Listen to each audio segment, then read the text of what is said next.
আৰু 26ৰ ইলেকশ্যনতো মানুহে আমাকে বেছি ভোট দিব।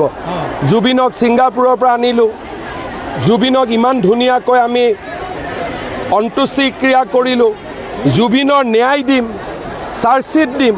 গতিকে যদি মইতো ৰাজনীতিৰ পৰা জুবিনক 1000 কিলোমিটাৰ দূৰত ৰাখিম, কিন্তু যদি জুবিনৰ নাম লৈ কোনোবাই ভোট দিয়ে, সকলোৱে বিজেপিক প্ৰথম চিন্তা কৰিব যে বিজেপিয়ে ইমান ধুনীয়াকৈ জুবিনৰ কামবিলাক এটাৰ পিছত এটাকৈ কৰি গৈছে।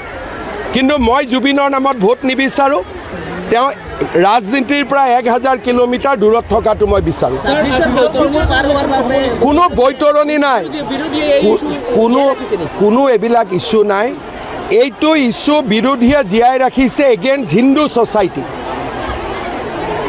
অখিল গগৈয়ে জীয়াই ৰাখিছে not against BJP, against Hindu. কয় জুবিনৰ জাতি নাই, কি তেওঁ অসমীয়া নহয়? জুবিনৰ ধৰ্ম নাই, তেওঁ কি হিন্দু নহয়? তাৰমানে অখিল গগৈৰ দৰে মানুহবিলাকে জুবিনক বিজেপিৰ বিৰুদ্ধেতো ব্যৱহাৰ কৰি লাভ নাই, বিজেপিটো ইলেকশ্যনত জিকিবই, হিন্দু সমাজক দুৰ্বল কৰাৰ কাৰণে ব্যৱহাৰ কৰি আছে।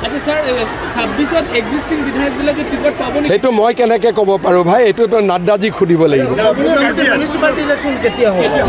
এতিয়া মই যদি গুৱাহাটীত ইলেকশ্যনৰ কথা পাতোঁ, মানুহে মোক খুব গালি দিব। 2 সপ্তাহ অলপ পৰিৱেশটো ভাল হ'ব দিয়ক।